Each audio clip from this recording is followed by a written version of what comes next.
A soldier haunted by the battlefield sat silently in his car on a snowy Christmas Eve in Denver.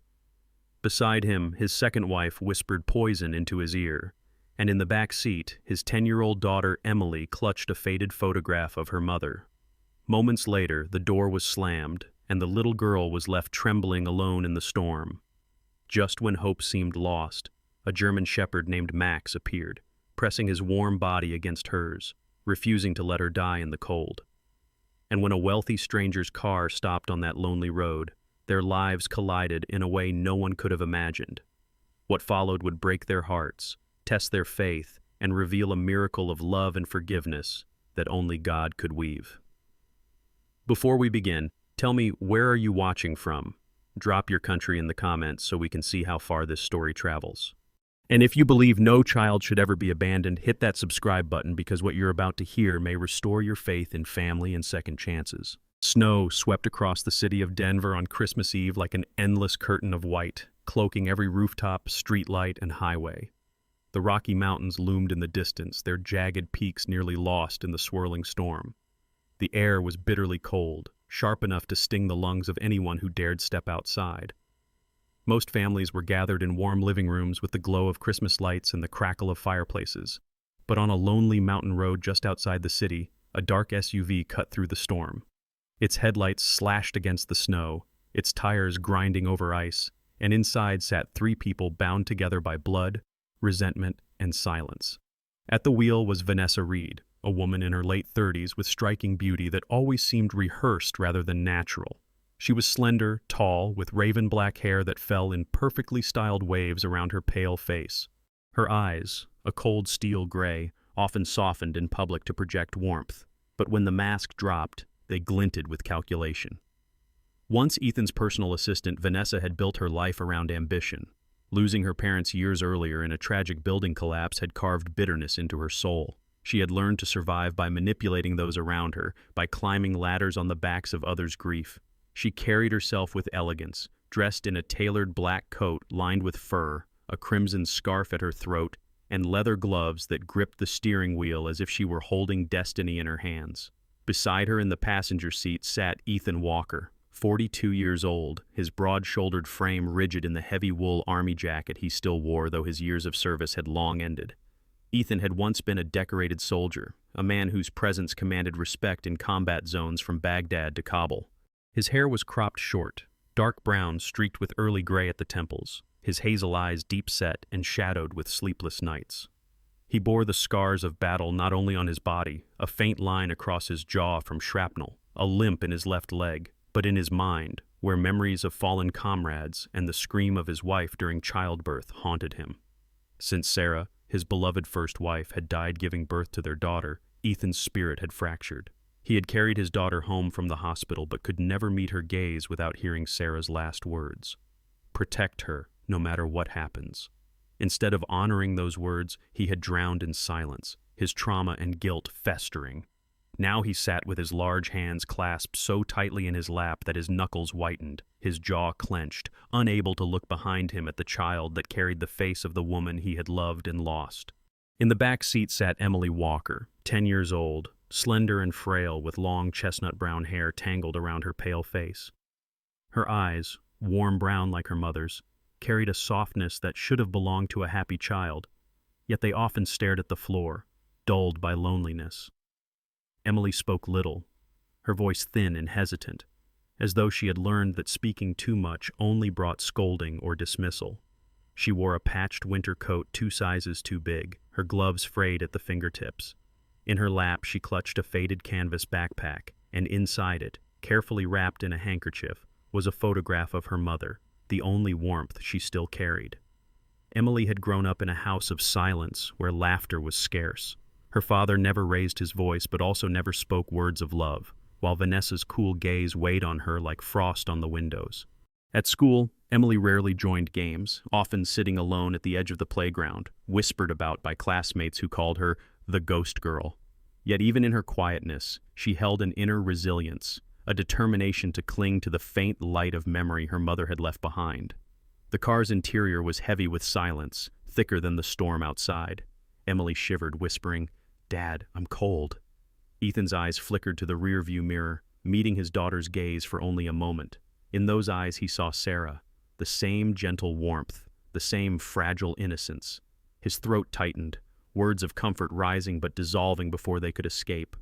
Vanessa's lips curved into a smile that didn't reach her eyes. She leaned slightly toward Ethan, her voice a honeyed whisper sharpened with venom. "You've never known peace, Ethan, not with her shadow hanging over you.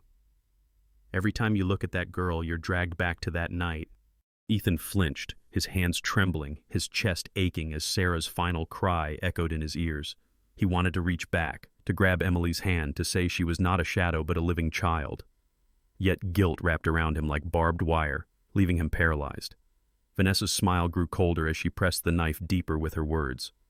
"She's not a blessing, Ethan. She's a reminder. You'll never heal while she's here." Emily, though too young to grasp the full meaning, felt the sting in every word. She clutched her backpack tighter, as if the photograph inside could shield her from the rejection pressing in from every side. Ethan dropped his gaze, the weight of memory breaking him. Then, with a sudden jerk, Vanessa slammed her foot on the brake. The SUV skidded to a stop, tires screeching against ice. Before Ethan could react, she flung open the rear door, snatched Emily's backpack, and tossed it into the snow. "Get out," she hissed. Ethan's eyes widened, his chest heaving. "Vanessa, what are you doing? This is insane." He reached toward the back seat, but Vanessa's hand clamped hard on his arm, her nails digging through the fabric of his sleeve. Her voice dropped to a chilling whisper. "Choose, Ethan. You can cling to the ghost of your dead wife, or you can finally be free." Sweat trickled down Ethan's brow as his mind split between Sarah's voice, "Protect her," and Vanessa's poison. His lips parted, but only a broken whisper escaped. "I'm sorry, Emily." The door slammed shut. The SUV roared forward, its red taillights fading into the snowy night. Emily stood motionless, the icy wind whipping at her face, the snow stinging her cheeks. Her breath puffed in fragile clouds as she bent to pick up her backpack. She pulled out the photograph inside, the edges worn from years of being held. Her mother's face smiled back at her, blurred yet gentle. Tears slid down Emily's cheeks as she whispered into the storm, "Mom, I'll be okay." Step by stumbling step, Emily began to walk down the deserted road. The snow was deep, the wind merciless, and her small boots sank with each movement. Her vision blurred, her knees weakened, and finally she collapsed, the photograph clutched tightly against her chest. For a long moment silence reigned, broken only by the howl of the wind. Then came another sound, a bark, urgent and fierce. Out of the swirling snow leapt a German shepherd, its muscular body covered in a thick black and tan coat, its amber eyes glowing with intelligence and loyalty. This was Max, a 6-year-old shepherd once trained as a service dog but abandoned by his previous owner after injury left him unfit for military work. Max had roamed the outskirts of Denver, surviving on instinct, yet his heart still yearned for connection. His upright ears twitched at every sound, his stance strong yet protective, and his bark carried both warning and plea. Sensing the child's fragility, Max pressed his body close, shielding Emily from the wind, licking her frozen hands, and barking into the night as though calling for help. In the midst of the storm, one girl and one dog found each other, two souls cast aside, clinging to life in the white wilderness. And so, on that Christmas Eve, on a road where no car should have stopped and no mercy should have been found, Emily's fate shifted. The red taillights of her father's SUV had vanished, but another light, a canine guardian in the snow, had appeared. The storm showed no mercy as it howled across the mountain road outside Denver, burying every trace of Emily's small footprints. She lay curled in the snow, her breaths shallow, her hands stiff around the photograph of her mother. Beside her, Max, the German shepherd, refused to leave. His thick black and tan coat was already dusted white, his muscles tense, his amber eyes glowing with alertness. Every few seconds he barked into the storm, his voice fierce and desperate, as though he knew that somewhere out there someone had to hear. Max had known abandonment himself, once trained as a military companion. He had been cast aside when injury slowed him, left to wander the outskirts of Denver where scraps of food and fleeting kindness were his only comfort. That pain made him understand the child's trembling, and he pressed against her, sharing what little warmth his body could provide. Far down the road, headlights pierced the darkness. A black luxury sedan moved carefully through the snow, guided by an experienced hand. Inside sat Michael Carter, 50 years old, a man who carried the kind of authority that made rooms fall silent when he entered. He was tall, broad-shouldered, his frame still strong though age had carved deep lines along his jaw and silver into his dark hair. Michael wore a tailored wool coat over a navy suit. Though his tie was loosened, he had left an evening charity banquet early, unable to stomach the holiday cheer that felt so far from his own life. He was one of Denver's wealthiest real estate developers, but behind the cold reputation of a tycoon was a man who had once loved deeply. Years earlier, his fiancée had left him for another man, shattering his belief in family. He had never married afterward, channeling every ounce of energy into building an empire. Success filled his bank accounts, but his mansion echoed with silence, the laughter of children and warmth of companionship forever absent. His gray-blue eyes, sharp in business, often dulled when left alone, revealing the hollowness beneath the wealth. At the wheel was Henry Lawson, Michael's driver for over 20 years. Henry was in his late 50s, a man of medium height with thinning blonde hair and a perpetually kind expression etched into his face. He dressed simply in a black chauffeur's coat and cap, his posture steady, his hands sure on the steering wheel, despite the icy roads. A widower with grown children, Henry had stayed loyal to Michael, not only as an employee but as a quiet friend, someone who knew when to speak and when silence offered greater comfort. He had watched Michael bury himself in work for decades, never pushing, but silently wishing his employer might one day rediscover the human heart beneath the businessman's armor. As the sedan crawled forward, Max's barking reached them through the howl of wind. Henry slowed the car, brows furrowed. "Sir, do you hear that?" Michael leaned forward, his gaze sharpening as he caught the faint sound. "Stop the car," he ordered. The sedan skidded gently to a halt. Michael stepped out first, the cold slashing at his face. The snow whipped around him, yet his eyes were drawn to the frantic shape in the beam of the headlights. A German shepherd, its fur heavy with snow, was barking and circling a small figure on the ground. Michael's chest tightened as he hurried forward, boots crunching against ice. He dropped to his knees beside the child. Emily's face was pale, lips tinged blue, lashes heavy with frost. Her tiny frame shivered weakly. Michael hesitated for a heartbeat. Memories crashing in, he had once dreamed of children of his own. Imagined teaching a son to fish or watching a daughter twirl in Christmas dresses.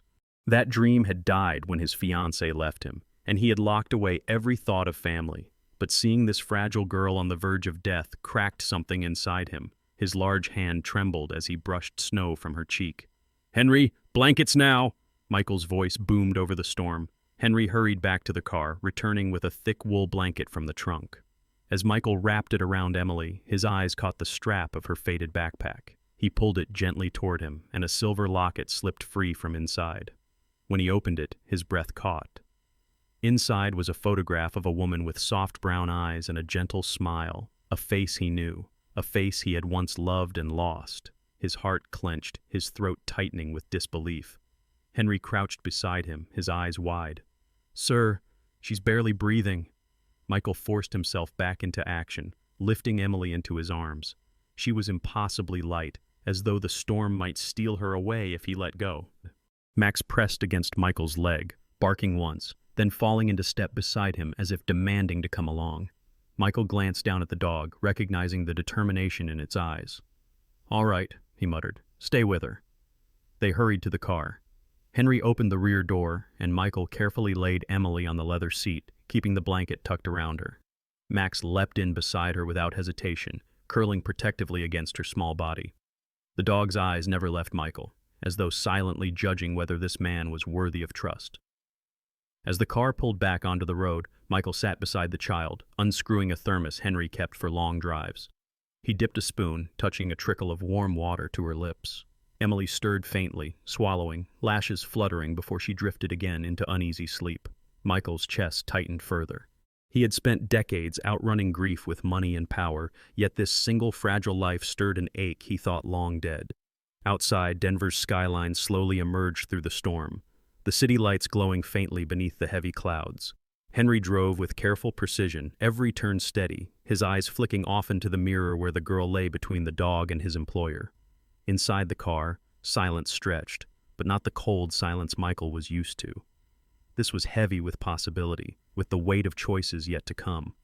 When they reached Michael's mansion on the edge of the city, Henry drove through iron gates that opened smoothly onto a snow-draped driveway. The mansion rose like a fortress, its stone walls and tall windows reflecting the faint light of lanterns lining the path. It was a house admired by business partners, envied by rivals, yet to Michael it had always been an empty monument. Tonight, as he carried Emily through the front doors, it felt different, less like a trophy, more like a sanctuary. Inside, the grand hall was dim, except for the glow of a massive fireplace.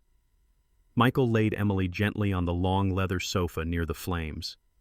Henry stoked the fire until sparks burst and flames roared, spilling warmth into the room. Max shook off the snow clinging to his coat, then padded over to the sofa, resting his head against Emily's arm. His amber eyes stayed open, watchful. Michael stood for a long moment, staring down at the girl. His hand brushed the locket again, heart pounding with the recognition of that face inside. Could it be chance? Or was fate, cruel and strange, weaving threads back into his life he thought were long severed? Henry placed a hand on his shoulder, speaking softly. "Sir, she needs rest." "And a doctor soon," Michael nodded absently, his mind a storm of its own. He pulled his heavy coat tighter, then knelt, adjusting the blanket around Emily once more. Her brow was furrowed even in sleep, her small fingers clutching the edge of the blanket as though afraid it too would be taken away. Michael's voice was hoarse as he whispered, "You're safe now. Whatever ghosts haunt you, they won't touch you here." His words trembled, for he wasn't sure if he spoke to the child or to himself. As the fire crackled and snow continued to fall outside, the mansion that had stood as a monument to solitude finally echoed with something else. Fragile breath, the soft thump of a dog's tail against the floor, and the quiet promise of a night that would change everything. Morning came slowly to the Carter mansion, the storm still swirling over Denver but softened now, flakes drifting gently like feathers across the tall windows. Inside, warmth filled the grand hall, the fire still glowing from the night before. Emily stirred on the sofa, her cheeks flushed faintly pink from sleep rather than frostbite, and beside her, Max lay stretched across the rug, his chest rising and falling in steady rhythm. The dog's ears twitched whenever Emily shifted, his devotion unwavering. Michael Carter stood near the window, hands clasped behind his back, his eyes scanning the snow-covered courtyard. He had not slept. Questions gnawed at him too fiercely. The locket he had seen the night before was not a trick of the storm. It was real, and inside it the face of the woman he had once loved smiled back at him. Henry Lawson entered quietly, carrying a tray with warm milk and toast. His simple features looked more tired than usual, his thinning hair damp from the morning air. He set the tray down on a side table and spoke in his gentle voice. "She'll need something warm when she wakes, sir." Michael only nodded, his gray-blue eyes still far away. Emily blinked awake, disoriented at first, then slowly realized she was no longer in the snow. Her gaze darted to Max, then to the stranger standing tall at the window. She gripped her backpack tightly, retreating into silence. Michael turned, his expression softening, though his voice remained steady and deep. "You're safe here. My name is Michael Carter. This is Henry, and your dog seems to have claimed my living room." His attempt at humor was awkward but sincere. Max thumped his tail once as though approving. Michael knelt beside Emily, keeping his distance so as not to frighten her. He noticed how she pulled the blanket higher, her wide brown eyes still shadowed by fear. "What's your name?" he asked quietly. She hesitated, then whispered, "Emily." Her voice was delicate, almost as if speaking too loudly might shatter something inside her. Michael nodded slowly. "Emily. That's a strong name." Still, he knew there was more to this than a child abandoned in a storm. Denver was vast, and yet this girl had fallen into his path, wearing the face of a woman from his past. He needed answers, who she was, where she had come from, and why she had been left to die on a frozen road. For that, he needed someone with skills beyond his own. Later that day, Michael made a call from his study. His voice, usually clipped in business dealings, carried unusual weight. "I need you to come, Linda. There's a case unlike any other, and I don't trust anyone else." By evening, the sound of tires crunching snow announced the arrival of Linda Moore. At 48, she was a woman carved from experience, tall and lean with sharp cheekbones and dark hair streaked with silver. She wore a long gray coat that brushed her boots, her posture straight and commanding. Linda had once been a respected war correspondent, her reporting from conflict zones earning both acclaim and scars. Years of witnessing atrocities had hardened her gaze. Her steel blue eyes could slice through lies like glass. Yet beneath the armor was a moral compass that had never broken, a determination to seek truth no matter how buried. After leaving journalism, she had turned her skills to private investigations, her reputation spreading through whispers in Denver's elite circles. Michael greeted her in the front hall, his handshake firm but tinged with tension. "I wouldn't have called if it weren't serious." Linda gave a faint smirk. "You've never been one for pleasantries, Michael. Let me see what you've found." He led her to the drawing room where Emily sat near the fire, Max curled at her feet. The dog lifted his head immediately, ears pricked, a low rumble in his throat. "Oh." Linda paused, studying the animal. "Protective," she remarked. "Good sign. He won't let anyone near her unless she allows it." Emily's small hands stroked Max's fur as if to calm him. Michael explained in measured tones what had happened: the storm, the child in the snow, the locket with the photograph. At that, Linda's brows drew together, her mind already sharpening like a blade. She crouched near Emily, her voice softer than her demeanor suggested. "Emily, can you tell me what happened before we found you?" Emily's fingers tightened on the backpack strap. She glanced at Michael, then back at Linda. Finally, she whispered, "They didn't want me anymore. She told Dad to leave me. She said I was her shadow." The words trembled, tears spilling despite her effort to stay strong. Michael's jaw clenched, anger boiling beneath his calm exterior.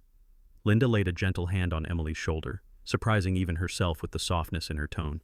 "You're not anyone's shadow, Emily. You're a child who deserves the truth." Linda stood, turning back to Michael. "I'll need to dig. Names, connections, whatever this stepmother's background is, I'll find it. But be ready, Michael. If this woman orchestrated such cruelty, there's more rot beneath the surface." That night, Emily slept in a guest room, Max curled on a rug beside her bed. Michael passed the door several times, pausing to listen to the soft breaths within. He thought of the locket again, of the woman who had once chosen another path and left him with bitterness. Could fate be so cruel as to bring her child into his life now? Or perhaps, he dared to hope, fate was offering him a second chance, not to love her again, but to protect what she had left behind.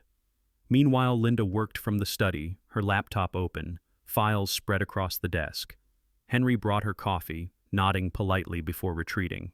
Linda scanned public records, pieced together whispers from her contacts, and dug into construction company archives. What she uncovered chilled her: the name Vanessa Reed, linked to Ethan Walker, a former soldier turned fragile widower. Vanessa's parents had died years earlier in a construction collapse involving Walker's company. Instead of seeking justice, she had woven herself into Ethan's life, exploiting his guilt and trauma. By dawn, Linda closed her laptop, her steel blue eyes narrowing.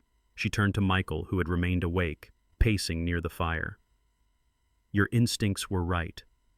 That child is caught in something far darker than neglect. Her stepmother isn't just cruel, she's calculated. And if Ethan Walker is as broken as the records suggest, he may be complicit by silence." Michael exhaled slowly, his shoulders heavy. He looked toward the stairs, where Emily and Max slept above. "Then we'll find the truth. For her sake." Linda's voice carried the weight of experience as she replied, "The truth will not only expose them, it may destroy them. Be ready for what comes, Michael. Once we start pulling threads, there's no turning back." And as the first light of day touched the snow-draped mansion, Emily dreamed restlessly upstairs, Max's steady presence by her side. Down below, Michael Carter and Linda Moore prepared to uncover secrets long buried, not knowing that every answer would only tighten the noose around a dangerous truth. The following week dawned with skies as heavy as iron, gray clouds pressing low over Denver. The The storm had passed, but the roads leading out of the city remained treacherous, slick with ice and shadowed by towering snowbanks. Within Michael Carter's mansion, warmth reigned, fires glowing, the scent of fresh bread drifting from the kitchen, and the soft patter of Emily's footsteps as she trailed Max down the hallway. The German shepherd, vigilant as ever, never strayed far from her side. His amber eyes shone with watchfulness, his ears pricking at every distant sound, as though he knew the peace within those walls could not last. Michael sat at the long oak table in the study with Linda Moore across from him. Papers and photographs lay scattered, evidence Linda had pieced together of Vanessa Reed's manipulations. Her steel-blue eyes were sharp even in the dim light, her dark hair pulled back, lines of fatigue carved by sleepless nights of research. She tapped a finger against a blurry surveillance photo. This is the garage she frequents. On the surface, it looks like any ordinary auto shop, but my contacts confirmed it's where she arranges jobs she doesn't want traced. Mechanics willing to risk anything for the right sum. Michael leaned back, his broad shoulders stiff, his jaw tight. She isn't stopping with abandonment. She wants Ethan gone. His voice was low, like thunder rolling across the plains. He thought of Emily upstairs, her fragile body curled beside Max. If Vanessa succeeded in killing Ethan, Emily would lose even the faintest chance of reconciliation with her father. Henry Lawson entered quietly, his chauffeur's coat dusted with snowflakes. He carried a small envelope in his gloved hands. "Sir, a courier delivered this. No return address." Michael took it, his gray-blue eyes narrowing as he unfolded the letter. The words, typed neatly on plain paper, were simple but chilling. "By the time you read this, Ethan Walker will no longer be your concern." Emily's laughter echoed faintly from upstairs as she played with Max, the sound innocent, unaware of the danger circling her life. Michael crushed the letter in his fist, then looked at Linda. "We can't wait.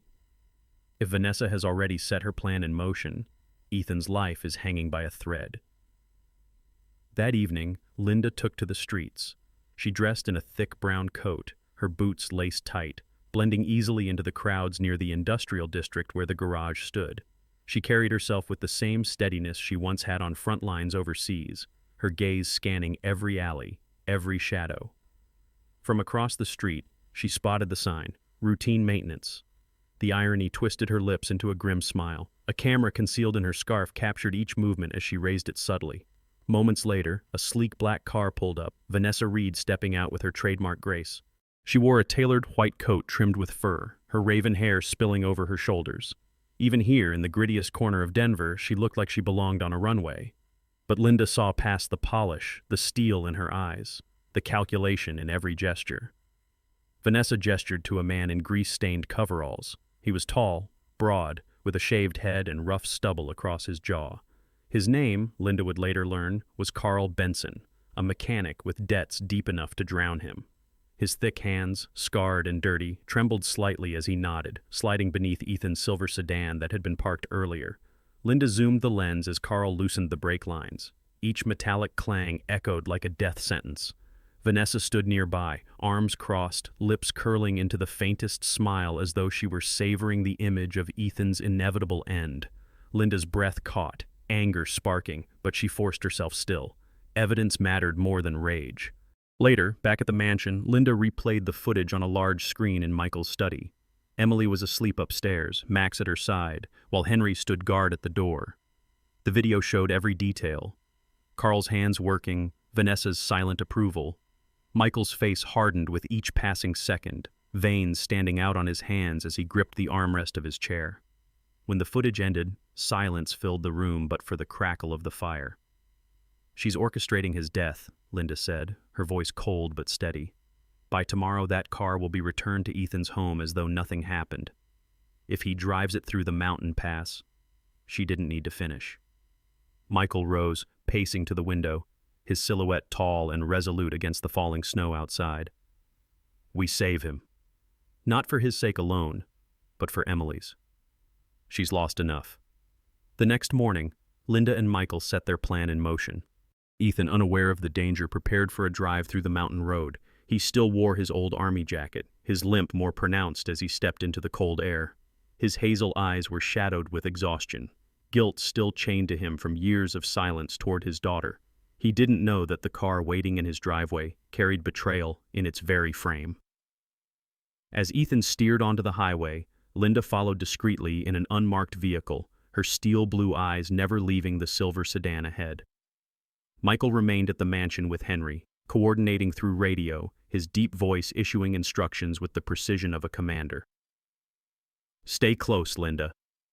Don't let him out of your sight." The mountain road twisted like a serpent, the drop on one side plunging into a ravine. Snowmelt glazed the asphalt, making every curve perilous. Linda's knuckles whitened on the steering wheel as she saw Ethan's car gain speed downhill. Suddenly, the brake lights flickered. Then nothing. The car surged forward faster and faster, Ethan's figure tense behind the wheel, his hands gripping, his face pale. His mouth moved, shouting words swallowed by the roar of the engine. "Brakes are gone," Linda muttered, slamming her own pedal. She pulled closer, adrenaline surging. Ethan's car swerved dangerously, inches from the guardrail. Linda barked into the radio. "He's losing control." Michael's voice snapped back, iron steady. "Block him." "Don't let him go over," summoning every ounce of skill. Linda gunned her engine, pulling alongside Ethan. She could see his eyes now, wild, terrified, yet still carrying the soldier's grit that had once defined him. She mouthed the words through the glass, "Hold steady." Then she angled her car, bumping against the sedan, using her own vehicle to slow his descent. Tires screeched, smoke rose, and for a heart-stopping moment both cars slid toward the cliff's edge. Linda's teeth clenched, her arms straining against the wheel. With one final jolt, the vehicle shuddered to a halt barely 3 feet from the ravine. Ethan stumbled out, collapsing onto the icy ground, his breath ragged, sweat freezing on his skin. He stared at the severed brake lines dangling beneath his car, horror dawning in his hazel eyes. This wasn't an accident," he rasped. Linda's camera recorded every second as she crouched beside him. "No, it wasn't. Someone wants you dead.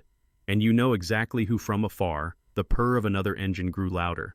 A sleek black car pulled up, its window lowering slowly. Vanessa's face appeared, serene as though she were admiring a piece of art. Her red lips curved into a smile, her steel-gray eyes locking onto Ethan's trembling form.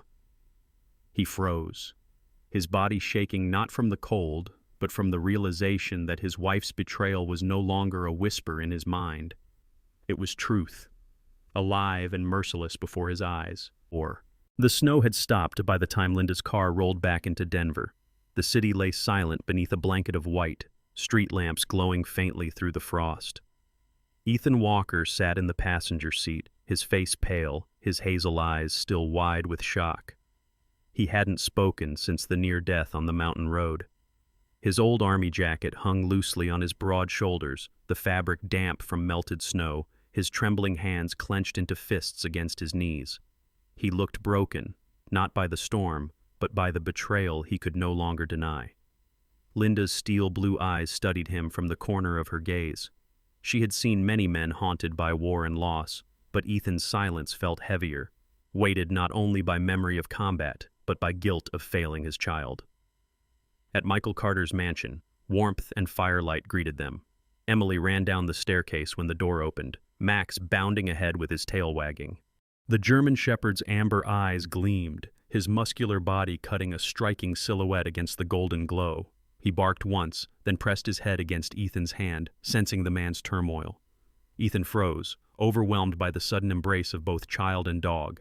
Emily stopped short, her wide brown eyes locked on her father. Fear flickered across her face, fear of being abandoned again. She clutched the railing, her knuckles white. Michael stepped forward from the hearth, tall and composed in a dark wool coat, his silver hair gleaming in the firelight. His gaze swept over Ethan, then shifted to Emily. His voice, deep and steady, broke the silence. "She's been waiting for you, Ethan." Waiting for words only you can give. Ethan's throat tightened. He opened his mouth, but no sound came. Emily drew back slightly, Max stepping between them as if to shield her. The dog's protective stance was not aggressive but firm, his body a barrier against uncertainty. Ethan dropped to one knee, his hazel eyes glistening. "Emily," he whispered, his voice hoarse. The words faltered. She shook her head, retreating one step up the stairs, her backpack clutched to her chest. At that moment, The front door burst open, snow swirling in. Vanessa Reed entered, her white fur coat draped dramatically across her shoulders, her steel gray eyes flashing. Her raven black hair framed her pale, sculpted face, lips curved into a smile that was equal parts charm and venom. "My dear husband," she purred, her voice smooth as silk. "I heard there was trouble on the road." "You look pale. Did someone frighten you?" Michael's jaw tightened. Linda stepped closer, her frame taut as a drawn bow, while Henry hovered near the doorway, his lined face tense. Vanessa's gaze swept the room, lingering on Emily. "And here she is." The little ghost Emily flinched, pressing closer to Max. Linda's voice rang out, firm and unyielding. "We have proof, Vanessa. Proof of the breaks, of your meetings at the garage. Your mask is slipping." For a heartbeat, Vanessa's eyes widened, but she recovered quickly, her smile sharpening. She stepped toward Ethan, her heels clicking against the marble floor. "Proof? What proof? Whispers? Rumors from jealous enemies?" "Ethan, darling, surely you don't believe these strangers over me. I've been the one at your side when you were broken, when you couldn't even look at your daughter. Without me, you'd have drowned in your grief." Ethan staggered to his feet, his chest heaving. For the first time in years, his hazel eyes met Vanessa's directly. "You left me drowning," he said slowly, each word laced with new resolve. "And you tried to kill me tonight." The air in the hall thickened. Vanessa's facade cracked, fury flickering in her gaze. With a sudden motion, she snatched a decorative knife from a nearby table, its silver blade gleaming in the firelight. Her scream shattered the silence as she lunged at Ethan. Max moved first. The German Shepherd's body launched across the polished floor, teeth flashing as he clamped down on Vanessa's wrist. The knife clattered onto the tiles, spinning to a stop near Michael's boots. Vanessa shrieked, struggling against the dog's grip, her pale face twisted with rage. Emily screamed, covering her ears, while Ethan rushed forward, grabbing his daughter and pulling her behind him. Michael kicked the knife away and barked an order. "Linda!" The investigator was already moving, her lean frame swift as she seized Vanessa's other arm, twisting it behind her back with practiced precision. Vanessa writhed, her steel-gray eyes blazing, her fur coat slipping from her shoulders to reveal the trembling fury beneath her polished exterior. Henry hurried forward with rope kept in the storeroom, his large hands surprisingly firm as he helped Linda bind Vanessa's arms.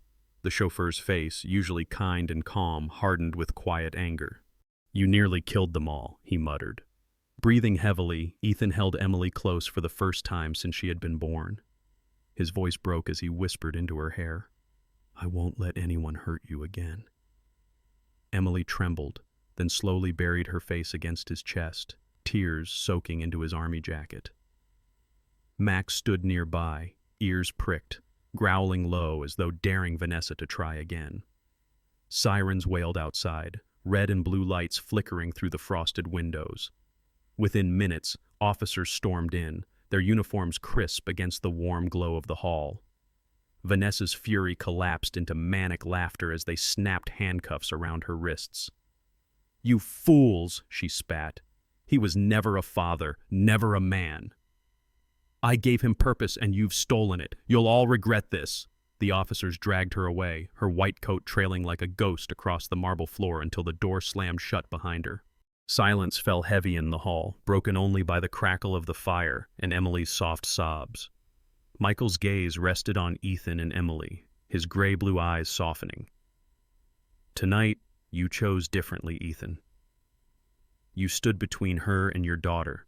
That is the first step." Linda brushed snow from her coat, her steel-blue eyes weary but resolute. "The road ahead won't be easy, but the truth is out. Vanessa's mask is gone." Ethan pressed a trembling kiss to Emily's hair. His voice shook, but conviction underpinned it. "I failed her once. I won't fail her again." And as Max settled beside them, his amber eyes calm at last, the family broken by years of silence began, in that moment, to piece itself back together. The first rays of winter sunlight filtered through the tall windows of Michael Carter's mansion, gilding the snow-covered gardens in gold. The storm had long passed, and now the world outside glistened as though it too had been reborn. Inside, the air was thick with the scent of wood smoke and quiet relief. Vanessa Reed was gone, taken away in handcuffs, her venom silenced at last. But her shadow lingered in the hearts of those who remained, leaving behind wounds that needed time to heal. Ethan Walker sat in a chair near the fireplace, his broad frame slouched from exhaustion, his arm bandaged from a shallow cut inflicted in the struggle. He wore his old army jacket still, its frayed edges a reminder of past battles both on foreign soil and within his own home. His hazel eyes, once clouded by guilt, now rested on Emily, who sat curled on the sofa, her long chestnut hair spilling over the blanket Michael had draped across her shoulders. She held Max close, the dog's black and tan coat gleaming in the firelight, his amber eyes closed in contentment. Michael stood nearby, tall and composed, though his gray-blue eyes carried the weight of the night's events. He poured steaming tea into a porcelain cup, his steady hands belying the storm of thoughts inside. He had watched Vanessa dragged away, had seen Ethan finally shield his daughter, and though old bitterness still tugged at him, he felt the faint stirrings of peace. For so many years his mansion had been a tomb of silence, yet now it held the fragile sound of family Emily's quiet breathing, Max's soft sighs, Ethan's murmured words of comfort. Henry Lawson entered, his chauffeur's cap tucked under his arm, his kind face, lined by years of service, softened as he glanced at Emily. "Breakfast is ready," he said gently. "Fresh bread, eggs, a bit of jam." Emily's brown eyes lit faintly with interest, though she hesitated, unused to kindness offered so freely. Max nudged her hand with his nose, and at last she nodded, allowing Henry to guide her toward the table. Later that day, a new visitor arrived at the mansion, Dr. Margaret Hill, a woman in her early 50s with a sturdy build and warm presence. She had worked as a child psychologist for nearly 20 years, her curly auburn hair tied loosely back, her hazel eyes framed by glasses that lent her both authority and gentleness. Dressed in a dark wool dress and sensible boots, she carried herself with calm patience, the kind of demeanor children could trust instinctively. Margaret had devoted her life to helping children recover from trauma, her compassion born of her own childhood spent in foster homes after her parents' death. That early pain had shaped her into someone determined never to let another child feel alone. Margaret sat with Emily in the library, where shelves of books towered high and the smell of old leather filled the air. At first, Emily clung to Max, her fingers buried in his fur, but Margaret's soothing voice slowly coaxed her into conversation. "You're very brave," Margaret said softly. "Not everyone could endure what you've been through. Do you know what that makes you?" Stronger than most adults I've ever met, Emily blinked, her lips parting in surprise. No one had ever called her strong before. She whispered, "I thought I was the problem." Margaret leaned closer, her hazel eyes steady. "You were never the problem, Emily. You were the light others couldn't bear to face because it reminded them of their own shadows." Meanwhile, Ethan paced the corridor outside, torn between the desire to burst in and the fear of being rejected again. Michael joined him, his tall figure leaning against the doorway. "She needs to hear from you," Michael said quietly, "not just apologies, promises. Children remember silence more than words, Ethan. Don't let silence be your legacy." Ethan swallowed hard, his jaw clenched. He had faced enemies with rifles, storms that tore through deserts, but nothing frightened him more than facing his daughter's wounded gaze. Still, he nodded, determination flickering like the firelight. That evening, as Margaret departed with a kind smile and words of encouragement, Ethan found Emily sitting by the fire with Max's head resting in her lap. He knelt before her, his large hands trembling. "Emily," he began, his voice rough, "I've failed you in ways I can never undo. I let others decide for me. I let grief turn me into a coward. But you are not a shadow. You are my daughter, and I swear to you I will never leave you again." For a long moment, Emily's eyes shimmered with doubt. Then, slowly, she let go of Max's fur and reached forward. Her small hand touched his rough cheek. "Don't go away again, Daddy," she whispered. Ethan broke, tears streaming down his face as he pulled her into his arms, holding her as tightly as he should have on the day she was born. Max barked once, as though approving the reunion, his tail thumping against the rug. Michael watched from across the room, his chest tight. In Emily's embrace of her father, he saw echoes of his own lost dreams. Yet instead of bitterness, a strange peace washed over him. He had protected Emily when no one else would, and now Ethan was reclaiming his place. Perhaps that was the role fate had given him, not to be her father, but to ensure she never grew up fatherless. Days passed, and the mansion transformed. Emily's laughter began to echo faintly in the halls, a sound the house had never known. She and Max explored the snowy gardens, her boots crunching against the frost while Max bounded ahead, kicking up sprays of white. Ethan joined her sometimes, his limp slowing him, but his spirit lighter with each step. Henry would watch from the kitchen window, smiling quietly, while Michael busied himself with papers, yet kept one ear tuned to the sound of joy returning to his home. One evening, as twilight painted the snow in shades of violet and blue, Michael, Ethan, Emily, and Max gathered on the balcony. The mountains loomed in the distance, serene beneath the fading sky. Ethan's voice was steady as he said, "I can't undo the years I lost, Emily. But I can spend every day ahead proving I am the father you deserve." Emily slipped her hand into his. Michael placed a hand on her other shoulder, his gray-blue eyes soft. "And you'll never walk alone, not while I'm here." Max leaned against them, his amber eyes bright as stars. For the first time, the broken pieces fit together, not perfectly, not without scars, but strong enough to build something new. A soldier, a daughter, a man who had once been hollow, and a dog who had never stopped believing, 4 lives bound now not by loss, but by the promise of love and redemption. And as dawn broke the next day, flooding the mansion with light, Emily woke to find her father still beside her, his hand resting gently over hers. She smiled for the first time without fear, knowing she was no longer abandoned. The past had been cruel, but the future stretched wide, waiting to be written. In this story, we see clearly that no matter how dark the darkness of betrayal, pain, and loss is, the light of love and forgiveness can still shine and transform everything. That is the miracle of God. He always leaves us a door of hope, a way back, and a chance to correct mistakes that seem irreparable. In daily life, perhaps each of us has experienced moments of fatigue, disappointment, or wanting to give up. But remember, like Emily, Ethan, Michael, and Max, everyone can find family, healing, and new faith if they open their hearts and put their trust in God. God never abandons us. If you believe that God's miracle is still present in every breath, every tear wiped away, please share this story to spread the faith. Leave a comment, subscribe to the channel for more inspiring stories, and pray for God's blessings on you and your family. Comment Amen if you believe in the power of love, forgiveness, and miracles from God.